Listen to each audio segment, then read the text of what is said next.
Hello माझी तुमच्या channel तुमच्या आपल्या चॅनलमध्ये स्वागत आहे. आज मी शेअर करणार आहे माझ्या एक डेली रुटीनचा एक डाळ स्वीट डाळ म्हणजेच की गुजराती डाळ. त्याच्यामध्ये गुळ असतो. ह्या त्याच्यामध्ये त्याची डाळ वेगळी असतो आणि रोज मसाला वेगळा असतो. सो का how to make it so सगळं डिस्क्रिप्शन आपण शेअर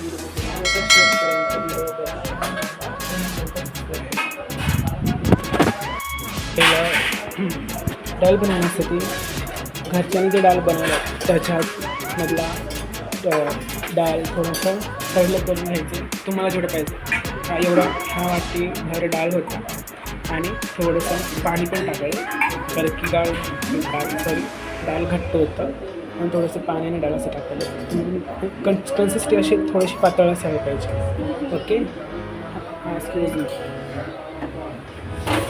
डाळ रेडीमेडच घ्यायचं, इन्स्टंट पण होतं आपण. सो डाळ आता याच्यामध्ये गरम होतं होतं लाल तिखट टाकायचं थोडंसंच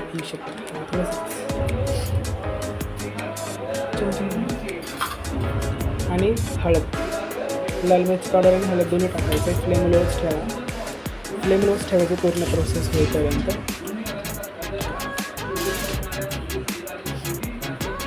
आणि कढीपत्ता पण टाकायचं वरनं आणि सगळे हे ऑप्शनल नाही, कंपल्सरी टाकायचं कढीपत्त्याचं आणि गुळाचं फ्लेवर येण्यासाठी. आणि आता ह्याच्यामध्ये टाकायचं आहे तूप पण कंपल्सरीचं. स्वीट ह्याचा पण फ्लेवर आहे.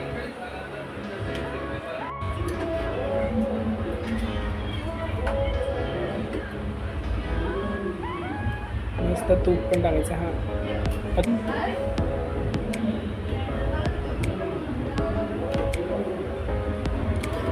घी आपण घेत आहोत. तरी ते गोड पण रेडी आहे. गोड टाकून आपण कंपोस्ट करून नका. आता तुम्ही आता पातळ हा बघितला ना पेस्ट पातळ म्हणजे डाळ पातळीला ठेवायचं. त्याच्यानंतर जर पूर्ण डाळ रेडी होईल त्या डाळ घट्टच होणार ऑटोमॅटिकली, म्हणून त्याला पातळच ठेवायचं. त्याला 10 मिनिटं ठेवायचं. तर आमच्याकडे हा डाळ रेडी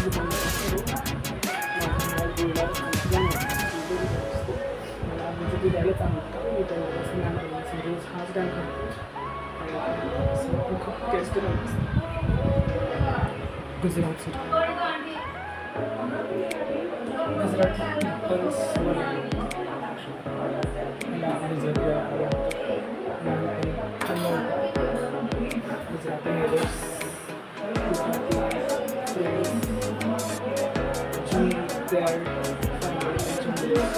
पहिला आजी बनायची. आता आजीने मला शिकवलं, आता मीच माझा मीच बनव. खूप मस्त कलर पण खूप मस्त होतं आणि खूप टेस्टी लागतं.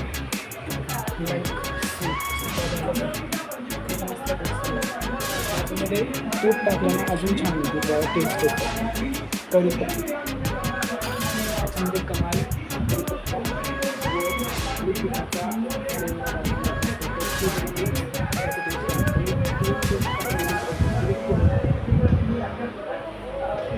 कढीपत्ता आणि गुळ आणि तूप.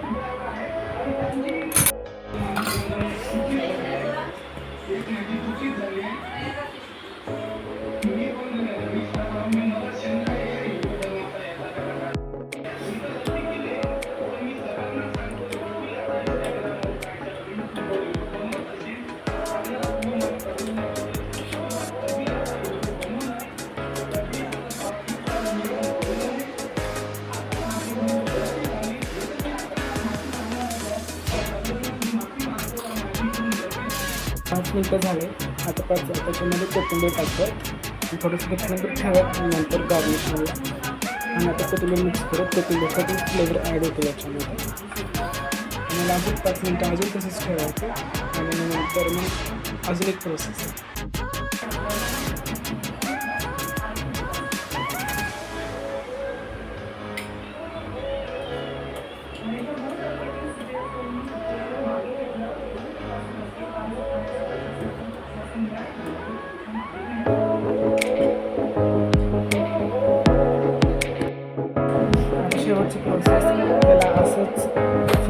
चालत जायचं. तुमच्याकडे रे असेल तर तुम्ही करू शकता. नसेल तर रे खूप छान छान असतं. मोजून बघितलं 50 असेल तर 100 तर तुमचं